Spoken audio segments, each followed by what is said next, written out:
We'll hear from a number of speakers who have different perspectives on how you can look at different funding mechanisms and investing to save as an option for cities, to fund different fund solutions to different urban challenges. And so for this afternoon's session, I'll change the formatting just a little bit to make it a little more interactive. So the speakers have been asked to do a 15-minute session followed by Q&A for the first three speakers. And I won't introduce them in terms of reading their bios. I'll let them introduce themselves, and hopefully through that we can make up some of our lost time from this morning. So I'll pass straight over to George Ferguson, Mayor of Bristol. Great. Thanks, Helen. Somebody's going to change this, aren't they? So I'm George Ferguson. I'm the elected Mayor of Bristol. I'm an independent. I'm an architect and brewer and various other things, and decided that Bristol could be run in a better way with faster decision-making by getting Bristol to vote for having an elected mayor in the first place, and then during that process I decided I could probably do a better job. And it's up to others to decide whether I am or not. But one of the great opportunities we had was to bid to be European Green Capital. And I think that the sheer fact that we had a mayor who was a decision maker, who was guaranteed to be there till throughout the period that Green Capital would happen, which is this year, certainly gave some confidence to the European Commission. And our mission is to make ourselves a much, much more sustainable circular economy city than we are at the moment. And so we won on the basis of good things that we're doing, but I think we also won on the basis of a level of ambition for what we're going to change by 2020, 2030, 2050.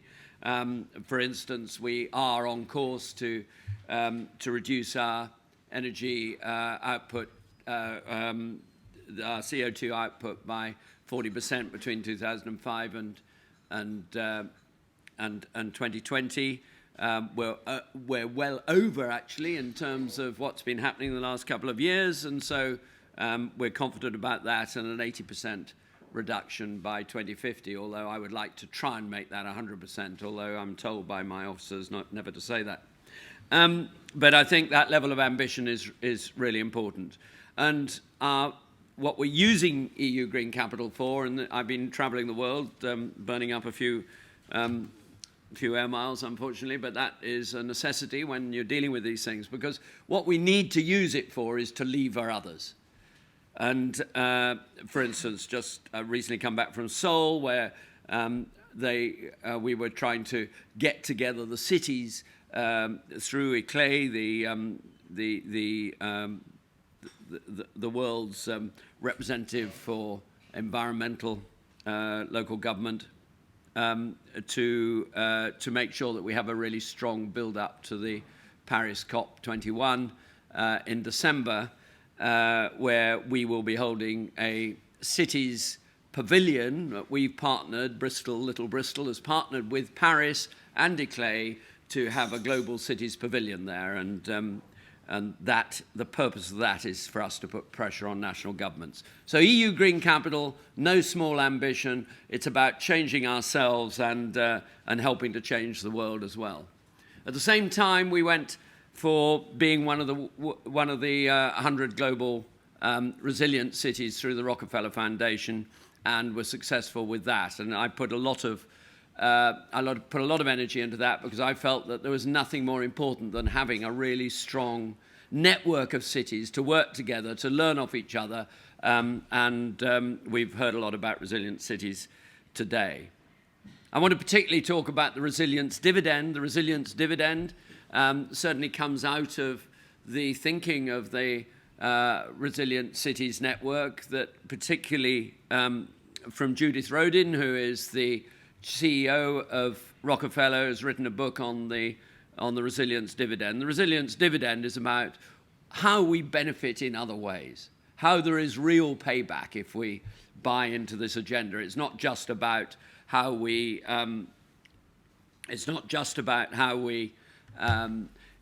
make ourselves safer. It's about when we make ourselves safer, how there are loads of other benefits. So there are two benefits. It enables us, the resilience agenda enables us to withstand disruption and encourages us to improve on our current systems. So that throws up new opportunities that we may never have imagined before, simply because we are concentrating on the resilience agenda. Bristol, like many European cities, is a very historic city, and while most of the buildings may have gone from this medieval map, the street patterns remain. It's really complex, and I think that when you think about a resilient city, you're not starting with a Milton Keynes. You're not starting with some sort of neat pattern that is designed for transport to work and the waste systems to work in. You're starting with something that is really, really challenging. But it's all the more beautiful for being so, and I think it's a resilience issue. If you've got a beautiful place that people want to live in, it's more sustainable because you're less likely to rebuild it. You're more likely to invest in it. Bristol has water flowing through it. It's about a third green and blue if you think in terms of the land coverage in public space, both green and water. The water is a great asset. It's also a great challenge as we have the biggest tidal range in the world for any populated area. There's one slightly bigger tidal range on the west coast of Canada, around Newfoundland, but with very little population around it. So we have some real challenges and opportunities. I think that what's great about the Resilient Cities Network, it gives us a dedicated resource. It gives us a resource in terms of a resilience officer who is Sarah Toy, spelled T-O-Y, and Sarah is able to create a clear framework for resilience, make quite sure that there's collaboration across the board, and that we help influence government policy, because now it's just Bristol and Glasgow, and London is following, and I'm pleased it's London following rather than us following them, that are the three resilient cities. Actually, the UK has got more than its fair share in terms of the Rockefeller programme. And also, I suppose, another absolutely key network is the core cities network of the 8 principal cities outside London in England, to which we've now added Glasgow and Cardiff. And one of my resilience moves is to work very, very strongly with all those cities. I'm the only one that's not Labour-led, which is interesting. I mean, I share a lot of the, I share a lot of the beliefs, but I have an independent way of dealing with things, and I lead on carbon and energy and resilience in the core cities cabinet, and that I think does have real influence on central government, which is the strength again of us working together and learning from each other, stealing from each other, and I think we should be absolutely shameless about this. This is a good environmental and resilience principle. I'll just give a couple of examples about the resilience dividend. One is in one of the poorest areas of Bristol called Southmead, which happens to be in the north. We've got a sustainable drainage system. We've been talking about whether that's about resilience or not just now. But what we've made that is into a green streets program, not a sustainable drainage program. So sustainable drainage is part of something that engages the community, enhances the environment, it makes more walkable and cyclable streets, it cleans up the air, so it does so much more. That is the resilience dividend. Again, with our waste, I think that we're one of the best. We're one of the best performers in terms of waste of all the UK cities. And with waste reduction, and with a recycling rate of around 50%. You can't have 100% recycling, but you do various things with it.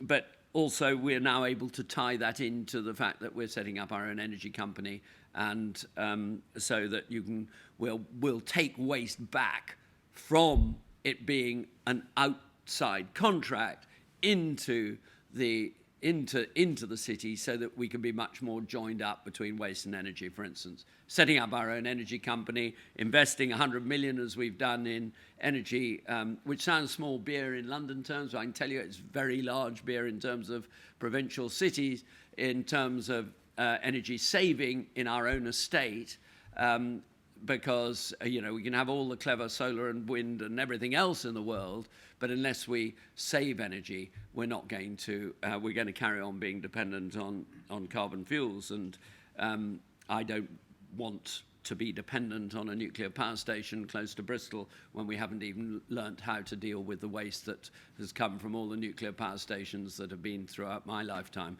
And I regard that as utterly irresponsible, and I want to find a way of us answering as a city to how we can save as much as a nuclear power station produces. I think that is, that's the way we've got to go if we are to be resilient.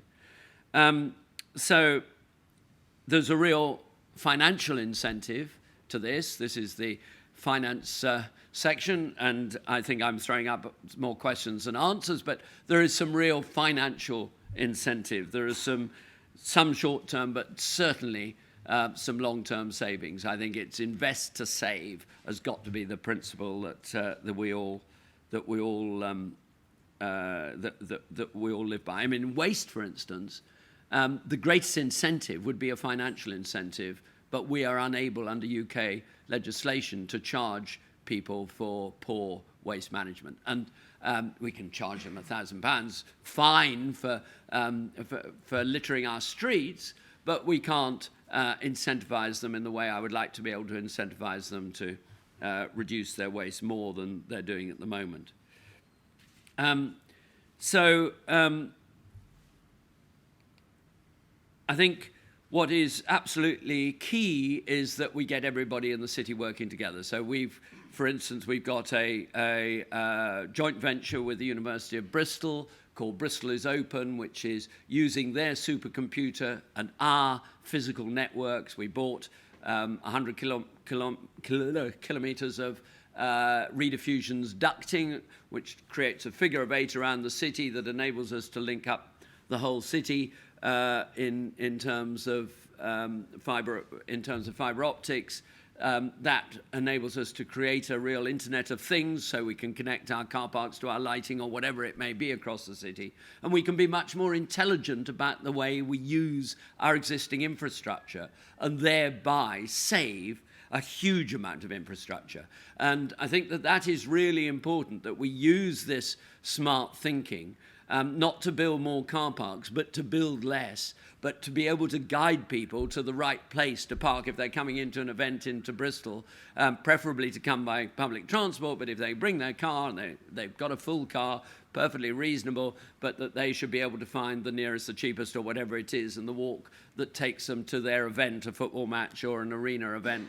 And that saves massive infrastructure. It also saves queuing at one single car park that would take you ages to get in and ages to get out, and it gets people walking across the city and appreciating it more. It's just those little, I think smart cities have got to be very citizen-orientated to be really smart, and I think that is certainly the principle of our smart city approach.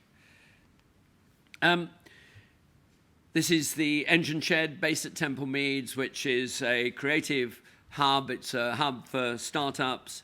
It's become a real meeting place. So if you come to Bristol, look in at engine shed.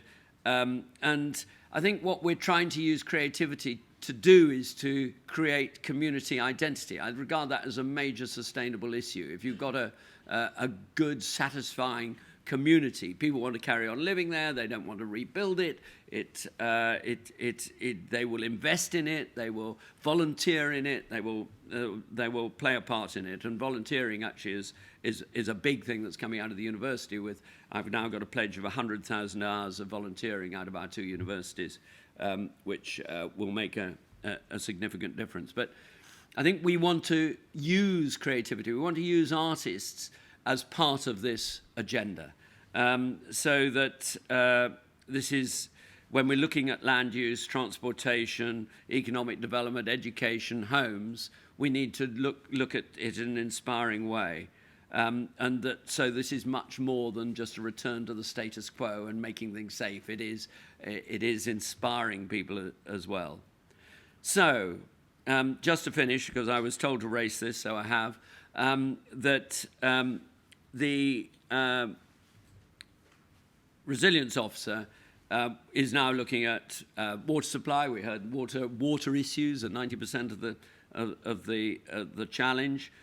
We're investing $250 million. I know it's all small beer compared with London in improved water supply through the Bristol Water Company. $100 million in setting up the energy company and in saving energy.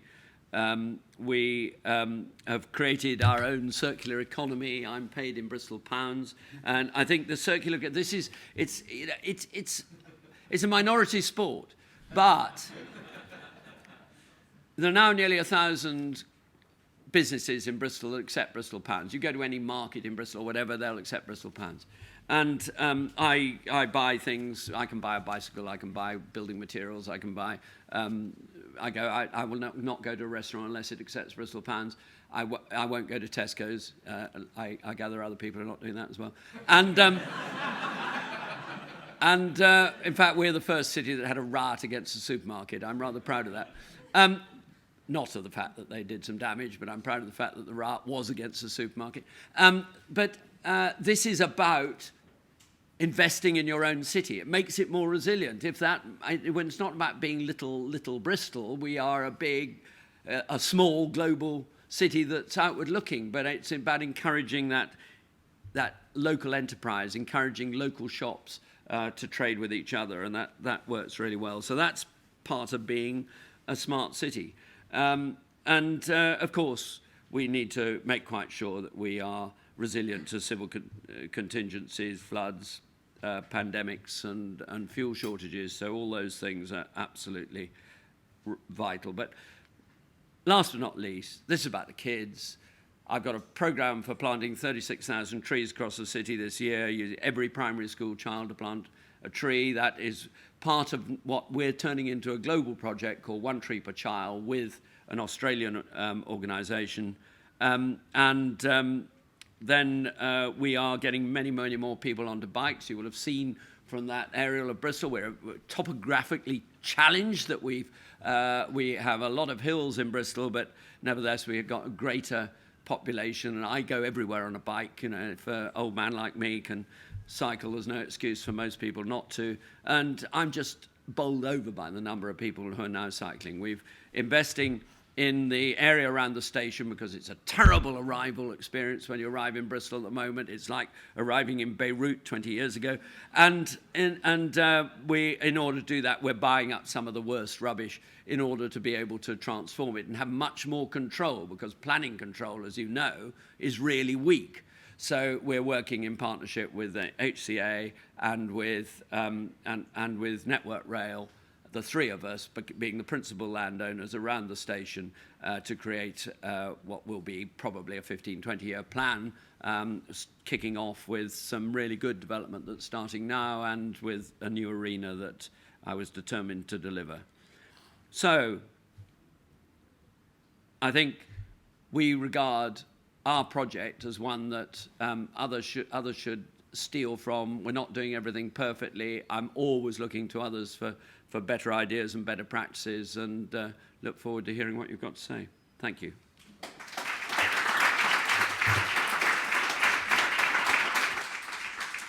Excellent. Thank you, George. That was really interesting, really positive, lots of examples of real challenges and also real solutions. I think that's really great. We have a few minutes for questions, so I'm going to take 3 questions to start and then let George answer those. At the back. Just a quick one. Earlier, Sorry, I couldn't hear. An earlier talk highlighted how bike theft is a major concern for city dwellers, and a colleague of mine just had their bike stolen from outside the station in Bristol. I just wondered how, when you're encouraging cycling, how you counteract this problem. Okay. Well, it is a challenge. Hang on, I'm just going to There's take more 3 bike questions. theft in Dutch cities, maybe because there's more bikes, but we lock ours up a lot more than they do. I mean, I'm amazed at their casualness. And I asked somebody, they said, "Oh, well, if somebody steals my bike, I steal it." And and the same in Copenhagen. Bike theft is not a huge issue in Bristol, and we don't have a so-called Boris bike, Barclays bike or whatever system in Bristol, but we do recycle bikes a lot. And I think the best answer to bike theft is that we recycle bikes using the prison, which is a very good prison, and it's got an excellent workshop, and the prisoners come out as bike mechanics and enjoy doing it, and we produce lots of bikes for cheap sale, which are sold in the city centre, sometimes at weekends. So next time you have your bike stolen, you can probably buy one for 50 quid. Okay, 3 questions at once, and then I'll hand over to George to answer. Yes, here? What was the carbon footprint of producing your own currency? Okay, this one. Since you're producing your own currency, can you roll that out over the rest of the country and fund infrastructure projects? Good, 2 related questions. You want to take those? We're not just printing money. This is it's a complementary currency. So it's a complementary currency which is absolutely par with. It's used as legal tender. You are printing money. Yeah, we are printing money, but we have to buy it with pounds, so to speak. So when it's not just a token in order to central bank of Bristol. And I could go and change my salary for sterling if I wanted, but it's a game. It's a challenge to see how much you can spend locally with proper local businesses. You can use them on the buses too. You can use them to pay your rates. You can use it to pay your council tax and your business rates. You should print them to pay your staff. And some of our staff are accepting a percentage. But I do think that we ought to, and there are some contractors who accept a percentage as well. So it's, while it is, as I said, it is a minority sport, it is working well. I haven't got a clue what the carbon footprint of our money is. It is massively reducing the carbon footprint because you can be sure you're buying local food from local organisations instead of having it trucked all over the country. So I think it's got a very serious negative carbon footprint. Okay. How you can fund the European Green City with a local currency as well. But they love it. I bribed each one of the commissioners with a Bristol pound when we were being interviewed. We have one final question at the back, and then we're going to close that. You mentioned that you're an independent candidate, so not the win of any political party. And a lot of the issues local government does struggle with is this kind of constant cycling, 4-year cycle of elections. So what do you think needs to be done to the political system to kind of encourage resilience in our cities? Well, I think you'd have greater resilience if we weren't so reliant on party politics, to be honest, in our cities, in our local government. Party politics is a seat from central. It's an essential device. Well, it's becoming less essential, I think, but it's an essential device to run a national government. It's going to be really interesting to see now. And I was told that first past the post was always going to produce strong governments. Actually, we're not more likely to get stronger and more resilient governments if they reflect the public opinion more closely and reflect the population more closely, as one would with a more sensible electoral system. But that's my only political input. What's really good, I have to choose my cabinet from 70 councillors. It was far too many councillors, but I have to choose my cabinet from 70 councillors. I've chosen to have a cabinet of 5. They're from 4 different political parties. They work really, really well together. They are a very, very resilient, that is a very resilient system, because what we're doing basically is saying, in every single decision you take, put the city first. Don't, leave your party politics out of the door. That's working extremely well. The rest who are not in the cabinet don't quite get that message. Excellent. Thank you very much, George. Round of applause, if you may.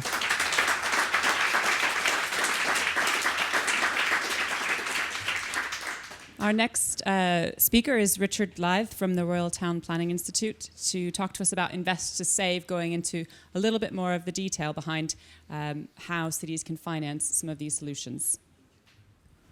Oh, right.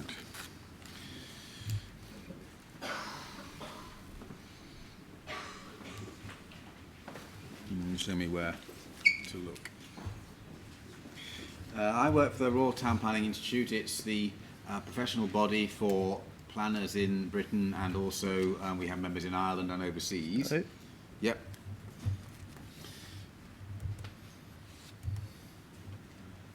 We're very interested to see how cities can grow to provide more homes and jobs for people. And we think that planning has a very key role to play in that, although there's a lot of people that don't agree. So I might come on to that if I have time.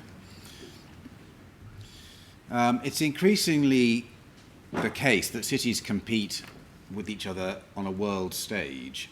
So simply being the best in one country may not do you very well if you're being undercut by competition from successful cities elsewhere.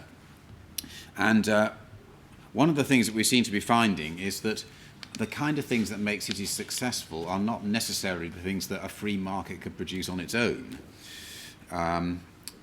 For example, the work that Richard Florida did on the creative class is talking about the kind of things that attract people to places are often difficult to produce except through some kind of government. So, city government. So here it can include public transport, really good public transport. It can include exciting town centres.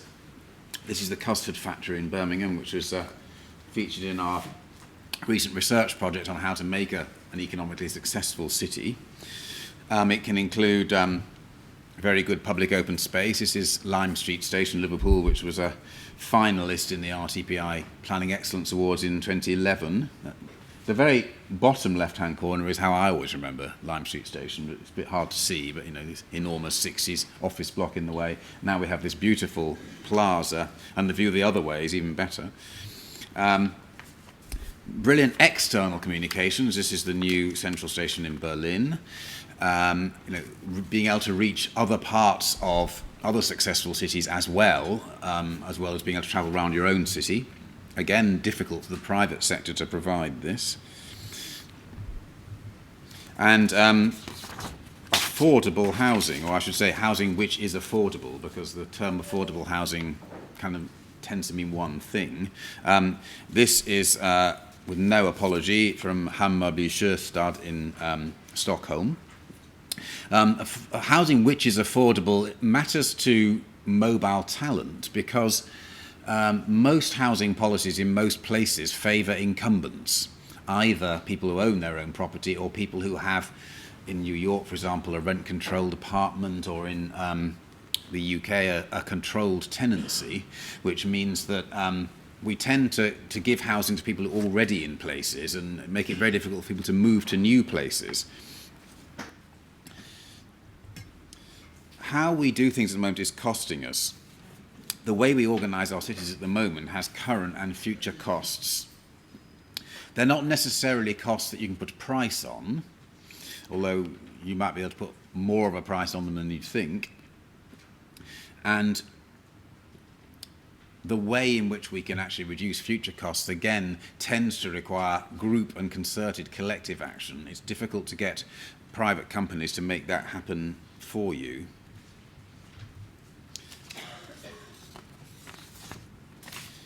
The costs of urban sprawl are enormously high.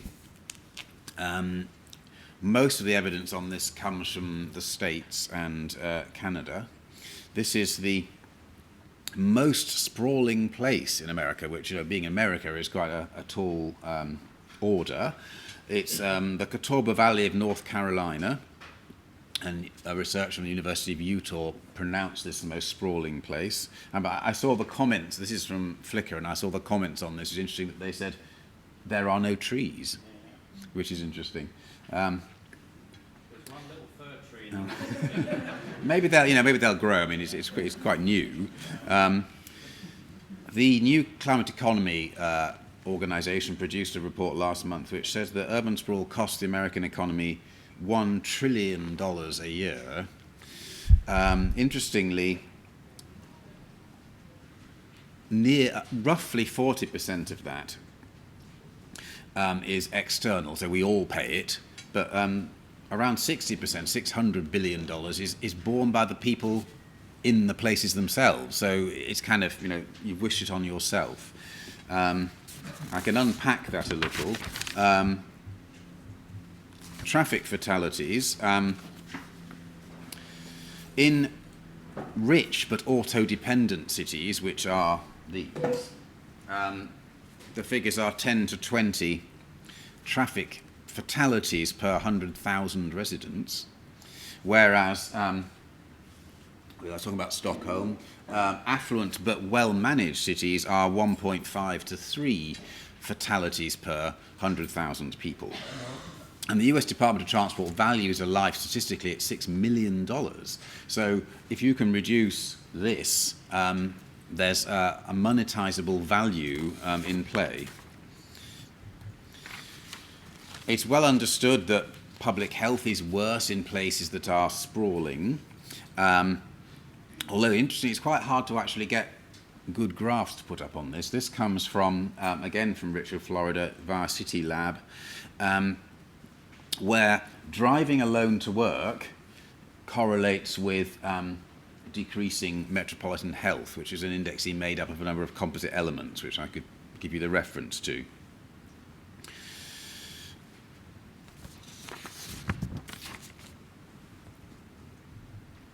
So changing all this could save money. Now, I'll come on to that. There are a number of reasons which are good reasons why this is a time to address this problem. I was reading the Financial Times on Saturday morning, and it was exhorting, people to go out and borrow because interest rates are so low. So this is the time to do it, and it's interesting that virtually every political party, except possibly the Greens, is saying this is the time to stop borrowing, and the financial experts are telling us, no, this is the time to do it, because you can never again do it so cheaply. Also, the world is awash with money. If you look at the money held in the bank accounts, people like Google, a lot of large companies, but also a lot of private individuals, and then state sovereign wealth funds, they just don't know what to do with it. And because the world is becoming a more insecure place, they're quite interested in places, maybe like Bristol, which look like a good bet for the future. So people, are out there wanting to invest. And the other thing is the gearing is good. So, this kind of thing, the $6 million per life, what it would cost to have better cycle routes and to plan cities in a way which reduces sprawl doesn't cost those kind of numbers. So what it would, the savings we'd make on things like coronary heart disease, the cost of treating these things later on is so expensive that it's good news that the preventative costs are actually quite small relative to the future larger costs. So that helps in terms of gearing, whereas there's some other things where the cost benefits are quite nearer 1-to-1, it's much more difficult to think about ways in which you could possibly raise money to combat them. But there are barriers. Not necessarily barriers to do with money, more barriers to do with organisations. And in the UK, we have now an exceedingly fragmented control system for the kind of things that run cities. So in my earlier slides, I was talking about, there's wonderful things we can do if cities choose to do something, like have cycleways, have trams, have affordable housing, but actually almost uniquely in the UK, the policy environment and the control structures are appallingly fragmented. There was a great article by James Meek in last Saturday's London Review of Books, which talks about Grimsby, which is, he did it because it's a UKIP Labour marginal. And interestingly, that all the discussion in the article is around who owns Grimsby. And the number of different organisations, and talking about the Bristol Pound, most of which are outside Britain, that control the future of a poor but important town. So we have a problem around who runs all these different things: water, gas, electricity, railways, housing. We also have a problem around central and local, and the UK, particularly England, is one of the most centralised, successful economies in the world. So decisions have to be made, in London around fairly mundane issues like, should Watford have a tram to St Albans? Why is that a matter for London to decide? So things are incredibly centralised, which makes making decisions on invest to save hard to do. And then the other one, which is about the time. So here you've got a problem that the health budget may be the one that benefits from investment, but the people who invest in, say, cycleways and reducing car travel are not in the health budget, they're in the transport budget. So there's this problem here of fragmentation, particularly if you have a centralised government, but then you've also got the time period. So the problem is that the benefits are all going to be in the future. So, if we have better cities, the health budget will be better in 2030. You try telling that to Jeremy Hunt, I can't run the health, I can't get through the winter with the health budget, let alone worry about how healthy people are going to be in the future. So it's always easier to put it off. So we have a problem of time as well as a problem, sideways about silos. Here's a good example. I'm in the Homes for Britain campaign. Here's my rubber band. The RTPI is one of the core supporters of Homes for Britain. I hope you've heard of it. We had a big rally last month.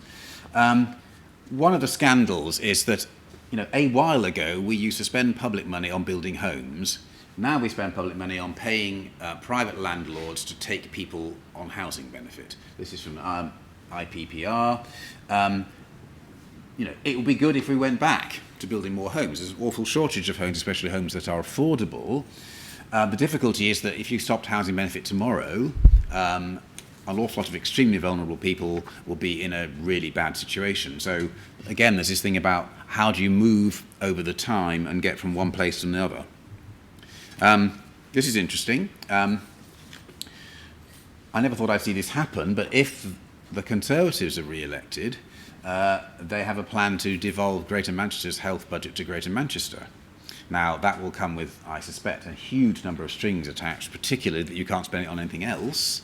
But it's interesting because maybe over time, Greater Manchester might realise that planning the city better would reduce the £6 billion on the NHS in future years, or rather stop it going up a lot. So that's interesting. Times are changing in terms of these issues and how they're controlled. So to finish, I've said that non-marketable, non-monetised issues are important in the way that cities compete with each other, and it's not only cities, it's also counties. I don't want to make this a cities thing. How cities organise themselves today will affect future budgets, and the health and social care budget is so scary that I suspect that even people in the NHS don't really think that they can go on increasing and ring fencing it forever, because it will just be all taxes one day. So even they realise we've got to find something, we've got to make people weller rather than caring for them. And the same, the housing benefit budget is also a scandal. And then so how cities are managed now, and how you organise things like the time fragmentation and the organisation fragmentation affects the success of places. And while we're worrying about this, Barcelona, Toronto, Shanghai, they're all going on and doing it. Let alone the sort of poster boys like German and Scandinavian cities. So there's not even, you can't stand still because the benchmark is running ahead, and we can't go on necessarily putting things together, because they can do it more cheaply in Nigeria and Mozambique one day, in Vietnam. So we have to compete on the Shanghai and the Copenhagen and that sort of super city level, because that's where the high levels of productivity and return to workers comes. Very difficult to compete down to the bottom and try and be another manufacturing assembly place. So that's me, that's my Twitter, and thanks very much. Thank you, Richard. So we have some time for a couple of questions, but Richard is also going to join us in the panel Q&A at the end, so we can do questions then as well. Are there any questions now? Yes? Hi, just got a big question. Do you think there's a big role for renationalisation of some of the key infrastructure? It seems to be decision-making sort of impasse what we're talking about. Well, I have some observations, and Hamburg is buying back its electricity service. Sounds like a great idea for Hamburg. That means that they can then do stuff. We've been hearing about how Bristol is entering into partnership around energy. On the other hand, when we had the nationalised industries, they may not have been as bad as things are now, but also they weren't necessarily because they were nationalised, they weren't necessarily thinking in terms of the way that individual places can function. So it doesn't follow that something, if it's in national public ownership, like the health service, it doesn't necessarily mean that it makes the functioning of an individual place and the, like with rail, if we spent more on public transport, the budget for rail isn't the same as the budget for the health service, and yet the benefits may well accrue in terms of active travel to the health budget. So simply having it nationalised isn't necessarily an answer, although it might open some gateways. Thank you. Are there any final questions? Okay, let's move on, and we'll hear also from Richard at the end of the panel session. Our next speaker is Richard Miller from Innovate UK, speaking to us about how local authorities can be involved in innovative solutions. Okay, so thank you very much. So I'm going to talk about how you construct the business case for innovation. I was particularly asked to talk about how you can involve SMEs in this kind of process. So I work with Innovate UK. It's the UK's national innovation agency. Our job is to make UK business more successful through innovation.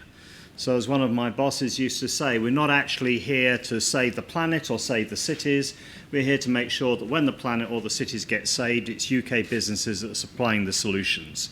So we're very much focused on that commercial end. And it raises questions all the time about the difference between a good idea and a commercial idea. And we're trying to find how we can make those ideas commercially successful.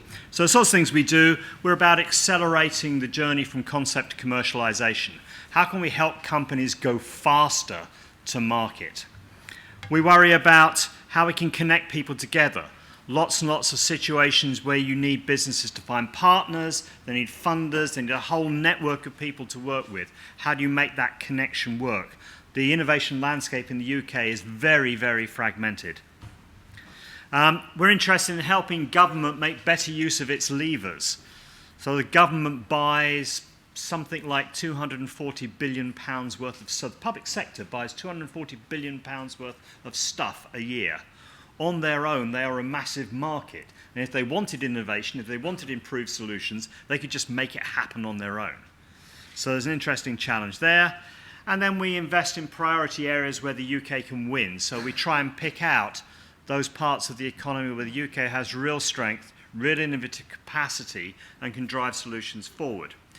One of the areas we focus on is the problem of urban living. And that's all about how do you create cities that are successful and vibrant. I mean, we talked to cities all over the world, across the UK, across the world, and said, what is it that you believe you need to be successful in the future? And they actually came back with a very, very consistent set of answers. Not surprising terribly, the first thing you need is a strong economy. If as a city you haven't got a strong economy, you're really in a difficult position. You need a city that promotes well-being and provides a great quality of life, because you need some of those mobile workers that were talked about before. They need to find your city attractive. If they all wander off somewhere else, you have another kind of problem. And then you need to do that in a way that is sustainable, adaptable, and resilient. And that's what cities are saying they need to deliver in the future to be successful. They're doing that in what the previous Chief Scientific Advisor to the government, John Beddington, called the perfect storm. It's the perfect storm of population growth, resource crunches of various kinds, and climate change. We know all the problems of cities: urban heat island effects, drought, too much water, waste, all the difficulties we've heard about already in this conference. So the challenge is, how do you deliver that vibrancy, economy, quality of life, and do it in a way which is sustainable against these pressures? Well, our conclusion is that there are a whole bunch of key components of city infrastructure which come together to make the city work. And this is probably not an exhaustive list. The problem is, in order to make things happen, we've tended to divide the problem down into these bite-sized pieces. We've created structures, we've created departments and management teams and professional institutions, and a whole bunch of ways that focuses attention into these specific silos. Our belief is that you can't get to where everyone says we need to get to simply by optimizing these individual systems. As has already been mentioned, a critical part of that is integration, to enable you to think of a city as a system of systems. So in terms of what Innovate UK is doing, this is the area we're focusing on, because this is the part that nobody else at the moment is tackling very well. So we're trying to nudge and encourage and support the integration of city systems to be able to think about the city holistically.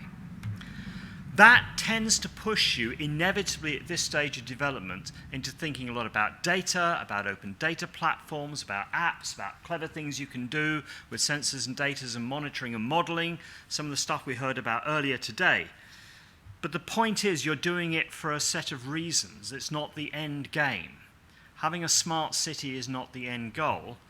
The end goal is the city that functions effectively. So it's about stopping the bad stuff happening. That's what you want the integration for. It's about encouraging that well-being and quality of life. And it's enabling you to do things with the economy of your city that will be completely impossible if you weren't able to think about the city holistically. So that's the prize. So a lot of what I'm going to talk about at the moment has quite a sort of digital data feel to it, because that's where we are in the evolution. But the critical question is, what is that digital stuff enabling you to think about doing differently? Because that's where we need to get to. That's the connection between some of the big, hairy problems that people have been talking about and all this stuff that's going on with the numbers. And there's lots of work going on. This is actually a weekly hackathon in Chicago. Chicago has over 800 public datasets about Chicago, which is made available in real time to anybody who wants to use them. And this is a group of people who get together once a week with the help of the local university to actually play with that data and try and figure out how they could help Chicago to work more effectively. And the same thing is going on in the UK. In Bristol, in Glasgow, in many other cities, that creation of the platform on which people can experiment and which involves the citizens is happening. So here's an example of something they've done in Chicago. Chicago tends to have bad weather in the winter. And it's quite important that you need still a very much car-based city. You need to keep the roads open. So they have snow plows. This is Plow Tracker. It's an application which was built which tracks where every single snow plow is during a snowstorm and creates a kind of snail track of where it's been. You can instantly see which roads are clear. People are using that, city managers are using that to try and keep the city flowing. People in the city are using it to try and work out a route where they can actually get to work this morning. They're also using it as a way of complaining to the city management that nobody came down my street yesterday with a snowplow, and here's the evidence. So it's holding the city to account, it's engaging the citizens. Very simple example, but it's incredibly popular in Chicago because it's such a big issue. There are commercial applications in the UK which are taking similar approaches, so it's not just about hackathons and interested people playing around.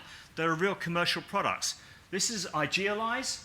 Idealize is a company which takes data about public transportation and road transportation and works out travel to location times based on all the available routes. What they can then do is, if you have an office in the City of London, you can work out how to reach any other point, or how people who need to visit you, how long it is likely to take them to reach you. This is now being used in city planning. It's also being used by Zoopla and people like that, you know, the offering homes to buy and rent, those kinds of websites are using this engine to drive your ability to say, I'm looking for a property like this within 35 minutes journey time on a typical day at 9 o'clock in the morning from this location because that's where I work, and to find out where those are. And they're not always where you think they are because there are high-speed rail lines and faster modes. So, very interesting challenge. Another big challenge is actually mapping what there is in a city, using the data to identify what your city looks like. So this is actually a piece of art by an artist called Stephen Walter, and it's just fabulous. You can get it as an iPad app, and you can zoom in, and he's drawn what goes on under London as a piece of art. Fabulous thing. But there's a company called VisiCity that's doing the same thing with accessible data, showing how you can map above ground, below ground, any kind of information relating to the city. It's an open source project, really interesting way of thinking about how you use the data to communicate to decision makers what is actually going on in their city. Again, that's people are using that as a commercial product. Recently, we've run a competition talking about solving city problems with data. And in particular, we were interested in taking the city data sets and all those expensive public data sets about social data, work patterns, the building stock, environmental data, and use that to tackle city problems. So we thought, well, let's run some workshops. Let's see what we can come up with in terms of interest. Over 6 weeks, we ran 7 workshops. We had 600 attendees that generated 90 urban challenges in that period of time. And just to show that these were in all kinds of different areas, different kinds of challenges. That competition is now running. We'll be announcing the results shortly. And some of those projects will get funded to see if they can make them work. But it's just interesting. The talent is out there. If you can actually specify what you're looking for, people can help you. So, recently, last year, we took a bunch of people from academia, from businesses, from cities, to the US to look at how they're tackling the problem there. What can we learn from them? And we looked at cities on the East Coast, in the Midwest, based around Chicago, and on the West Coast. There are some key lessons. We saw lots of very interesting things. Some key lessons came out of it, and I just want to leave you with those as ways of thinking about how you engage with business. The first is vision. Having an absolutely clear vision of what you're looking for. Those cities that were very clear about the challenges they cared about and articulated clearly got better response talking to business. Think about the assets you've got in your city. What's your university like? What companies have you got available? What sort of structures, what workforce have you got? Too many cities are trying to calculate themselves rich by announcing they're going to be world leaders in bioscience or games design or whatever the latest fad is. What actually are your real assets? Work from those. No city is going to buy critical infrastructure from an SME. So you have to work out a way of getting the large companies that cities are used to working with a network of smaller companies to deliver innovation. The big companies need the small companies for the innovation, but they often don't have a way of working together. We saw lots of examples of regeneration projects where you can do very exciting things about integration because you're already committed to spending the large amount of money. You can do integration and regeneration projects at a very low marginal cost. Whereas if you come back later and say, oh, I'd like to add some extra things in, it's way more expensive. And we're very interested. Crossrail actually talked to us. We heard from Crossrail. Crossrail talked to us about the fact they had so many great ideas that got stripped out during the project management and budgeting process. How can we work out how we can put those back in, that marginal cost, to do some interesting things? Trust of those citizens is hugely important. We talked to some of the cities where just trying to put smart meters into homes, they are confronted with somebody with a shotgun essentially saying, this is my property and you are not bringing that thing in here. Okay?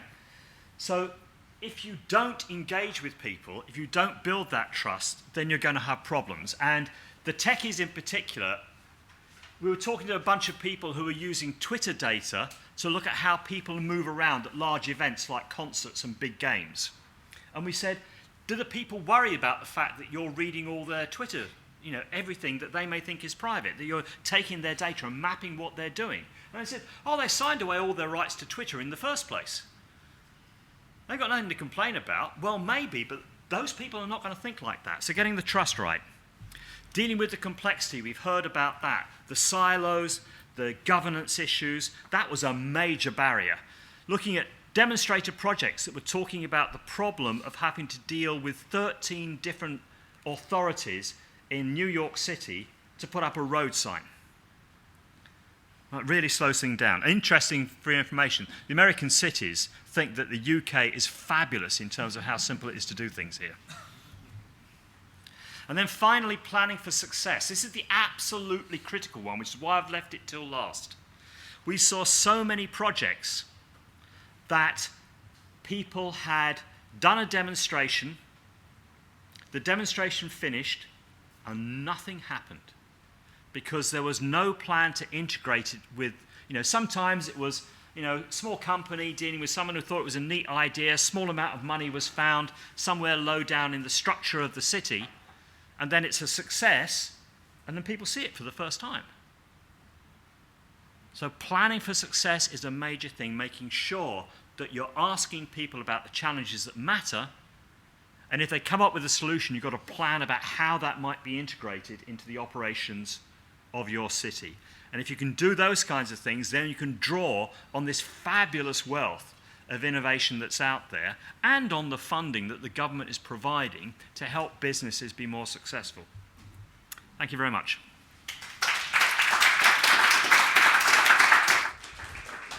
Great. We can take a few questions now for Richard. Any questions? I'll just mention that the report, the Future Cities report on the UK-US sort of knowledge exchange is on your website and it's on ours as well. So if you go to bre.co.uk/Future Cities, you'll find a link off to that, as well as our Cities as Systems report. Lots more stuff in it. Yeah. I've got a question. Yes, please. I know someone who's involved in one of those hackathons, and his issue with it is that in the 70s, information on things like ridership of buses was in the public domain, and because we privatised the buses and deregulated them, it's now impossible to find out a crucial issue around those kind of questions. So in some senses, it's nice to talk about this, but we've also made it harder to do. That's absolutely right, and it's back to this thing about 80% of the infrastructure is privately owned. There are lots and lots of issues, and in fact some of the projects we're running with cities involve trying to interpolate and fill in the gaps of the information they have, because actually they don't have enough information to manage their cities properly. Huge problem, but there are signs that some people are easing up. There is a huge movement towards open data in many, many areas, and actually the people who own those dedicated data sets, often they want somebody else's data as well. So beginning to get a bit of a marketplace of swapping data and making it available. Great. Thank you. So if we'd like to do another round of applause for our first few speakers. Thank you very much.